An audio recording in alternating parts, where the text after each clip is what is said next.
ஒரு நாவு போதாதே, நீர் செய்ததை சொல்ல இந்த ஆயுள் போதாதே. உன் நீதியை சொல்ல ஒரு நாவு போதாதே, நீர் செய்ததை சொல்ல இந்த ஆயுள் போதாதே. இன்று என்னை காண்பதெல்லாம் உம்மால் தானே வந்தது. இயேசு கிறிஸ்துவின் இனிய நாமத்தினாலே உங்களுக்கு அன்பின் வாழ்த்துக்கள். இந்த நல்ல நாளை காண செய்த தேவனுக்கு ஸ்தோத்திரம் உண்டாவதாக. கடந்த நாட்கள் எல்லாம் கிருபையாய் பாதுகாத்தார். இந்த புதிய நாளை கர்த்தர் உங்களுக்கு ஆசீர்வாதமாய் தருவாராக. எரேமியா தீர்க்கதரிசன புஸ்தகம் 31வது அதிகாரம் 2வது வசனம். பட்டயத்திற்கு தப்பி மீந்த ஜனம் வனாந்திரத்தில் இரக்கம் பெற்றது. இஸ்ரவேலுக்கு இளைப்பாறுதலை கட்டளையிட போகிறேன் என்று கர்த்தர் சொல்லுகிறார். பட்டயத்துக்கு தப்பி மீந்த ஜனம் வனாந்திரத்தில் இரக்கம் பெற்றது.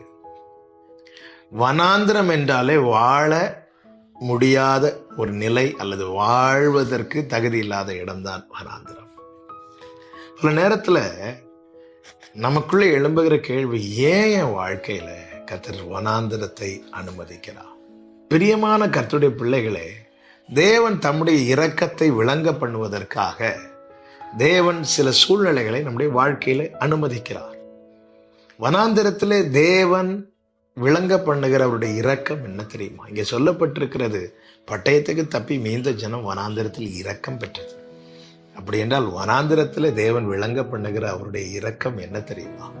ஓசியா 2வது அதிகாரம் அதனுடைய 14வது வசனத்தில் இப்படி சொல்லப்பட்டிருக்கிறது, ஆயினும் இதோ நான் அவளுக்கு நயங்காட்டி அவளை வனாந்திரத்தில் அழைத்து கொண்டு போய் அவளோட பட்சமாய் பேசி. வனாந்திரத்திலே தேவன் விளங்க பண்ணுகிற இரக்கம் என்ன தெரியுமாங்க? நமக்கு ஃபேவரா நம்ம கூட பேசுறது. ஆண்டவர் பட்சமாய் பேசும்போது சொல்லுகிற முதல் வார்த்தையே நீங்க பைபிள் ஃபுல்லா பார்க்கும்போது தெரியும். ஒருத்தங்களுக்கு சப்போர்ட்டிவா வந்து, ஒருத்தங்களுக்கு அனுகூலமா வந்து கர்த்தர் அவங்க கூட பேசும்போது அவர் பயன்படுத்துகிற முதல் வார்த்தை என்ன தெரியுமா? ஃபியர் நாட், பயப்படாத, பயப்படாத, நான் உன் கூட இருக்கிறேன். என் தேவன் என்னோடு பட்சமாய் பேசி என்னை திடப்படுத்த என்னை பார்த்து என்ன சொல்லுவார் தெரியுமா? பயப்படாத. ஆண்டவரே, வனாந்திர ஆண்டவர், பயப்படாத. ஆண்டவரே, எல்லா வாசல் அடைப்பட்டாகி விட்டது ஆண்டவர், பயப்படாத.